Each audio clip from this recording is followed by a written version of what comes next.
अघोरमूर्ति कवचम्। ओं श्री गणेशाय नमः। अथ अघोरकवचं लिख्यते। श्री अघोरभैरवाय नमः। भैरवी उवाच भगवन् करुणाम्बोधे शास्त्राम्बोनिधिपारग पुरास्माकं वरो दत्तः तं दातुं मे क्षमो भव।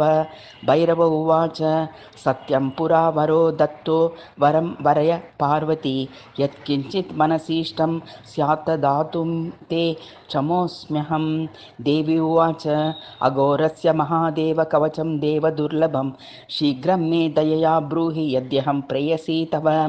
भैरव उवाच अघोरकवचं वक्षे महामन्त्रमयं परं रहस्यं परमं तत्त्वं न चाख्येयं दुरात्मने। अस्य श्री अघोरकवचस्य महाकालभैरवः ऋषिः अनुष्टुप् छन्दः श्रीकालाग्निरुद्रो देवता क्ष्मीं बीजं क्ष्मां शक्तिं क्ष्मः कीलकं श्री अघोरविद्यार्थिसिद्ध्यर्थं कवचपाठे विनियोगः। अथ मन्त्रः अघोरेभ्योऽथ घोरेभ्यो घोरघोरतरेभ्यः सर्वतः सर्वेभ्यो नमस्तेभ्यो रुद्ररूपेभ्यः। ओम अघोरो मे शिवः पातु श्री मे घोरो ललाटकं ह्रीं घोरो मे वतां नेत्रे क्लीं घोरो मे वताक्षति। सौतरेभ्यो वताङ्गडौक्षी नासां पातु सर्वतः क्षं मुखं पातु मे सर्वघोरः सर्ववताङ्गलं। घोरश्च मे वतारुत्स्कन्दौ हस्तौ ज्वलन्न मोवतु ज्वलनः पातु मे वक्षः कुक्षिं प्रज्वलरुद्रकः। पार्श्वो प्रज्वलरूपेभ्यो नाभिं मे घोररूपभृत् शिश्रं मे शूलपानिश्च गृह्णं रुद्रः सदावतु। कटिं मे मृतमूर्तिश्च मेढोव्यन्नीलकण्टकः उरुचन्द्रजटः पातु पातु मे त्रिपुरान्तकः। जङ्गे त्रिलोचनः पातु गुल्फौ यज्ञरूपवान् अघोरोग्मी च मे पातु पादौ मे घोरभैरवः पादादिमूर्धपर्यन्तमघोरात्मा शिवोऽवतु शिरसः पादपर्यन्तं पायान्मे घोरभैरवः।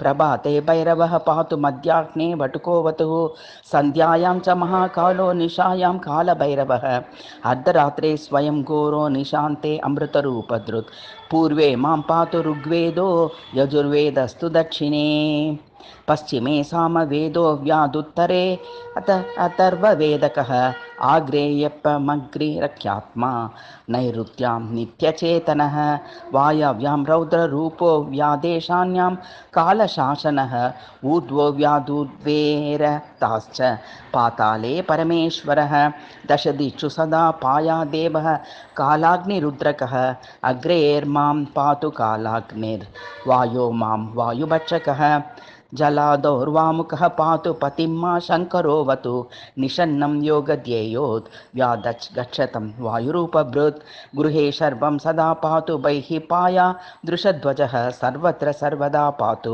मामघोरो तद्घोरकः रणे राजकुले दुर्गे दुर्भिक्षे शत्रुसंसदि द्यूते मारी भये राष्ट्रे पलये बाधिना कूले अघोरेभ्योऽथ घोरेभ्यो वतान्मां घोरभैरवः घोरभैरवः घोरघोरतरेभ्यो मां पायां मन्मथसङ्गरे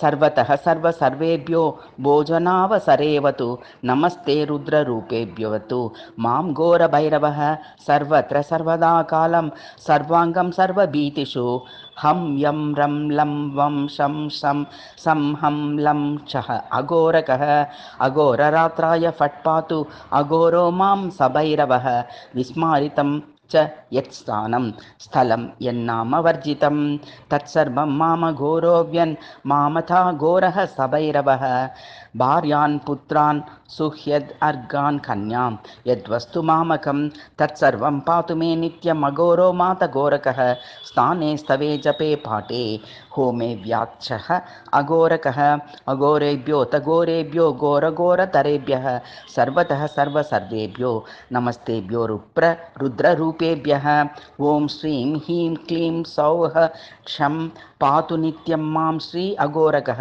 इतीदं कवचं गृह्णं त्रिषु लोकेषु दुर्लभं मूलमन्त्रमयं दिव्यं त्रैलोक्ये सारमुत्तमम् वाक्ष्यं च कवचं गृह्णमीश्वरी अप्रष्टव्यमस्तोतव्यं दीक्षाहीनेन मन्त्रिणा अदीक्षिताय शिष्याय पुत्राय शरजन्मने न दातव्यं न श्रोतव्यं मिथ्याज्ञां मामकां शृणु परं श्रीमहिमानं च शृणु चास्य सुवर्मणः अदीक्षितो यदा मन्त्री विद्याग्रद्युः पठेदिदं सदीक्षित इति ज्ञेयो मान्त्रिकः साधकोत्तमः यः पठेन् मनसा तस्य रात्रौ ब्राह्मे मुहूर्तके पूजाकाले निशीते च तस्य हस्तेष्टसिद्धयः दुःस्वप्ने बन्धने धीरे कान्तारे सागरे भये पठेत् कवचराजेत्रं मन्त्री विद्यानिधिं प्रिये सर्वतत्प्रशमं याति भयं कवचपाठनात् रजः सत्त्वतमो रूप अघोरकवचं पठेत् वाञ्छितं मनसा यद्यतत् प्राप्नोति साधकः कुङ्कुमेन लिखित्वा च भुर्जत्वचि रवौ शिवे केवलेन सुभक्ष्ये च धारयन्मूर्ति वा भुजे यद्यद्दिष्टं भवेत् ततत् साधको लभते चिरात् यद्गृहे अघोरकवचं वर्तते तस्य मन्दिरे विद्या कीर्तिधनार् आरोग्यलक्ष्मीवृद्धिनः संशयः जपेच्छा घोरविद्यां यो विनानेव वर्मणा तस्य विद्या जपं हीनं तस्मात् धर्मं सदा पठेत् अघोरमन्त्रविद्यापि जपन् स्तोत्रं तथा मनुं सद्यः सिद्धिं समायाति अघोरस्य प्रसादतः इति श्रीदेवदेवेशि अघोरकवचं स्मरेत् गोप्यं कवचराजेन्द्रं गोपनीयं स्वयोनिवत् इति श्रीरुद्रयामाले तन्त्रे विश्वसारोद्वारे तन्त्रे घोरसहस्रनामाख्ये कल्पे अघोरकवचं समाप्तम्।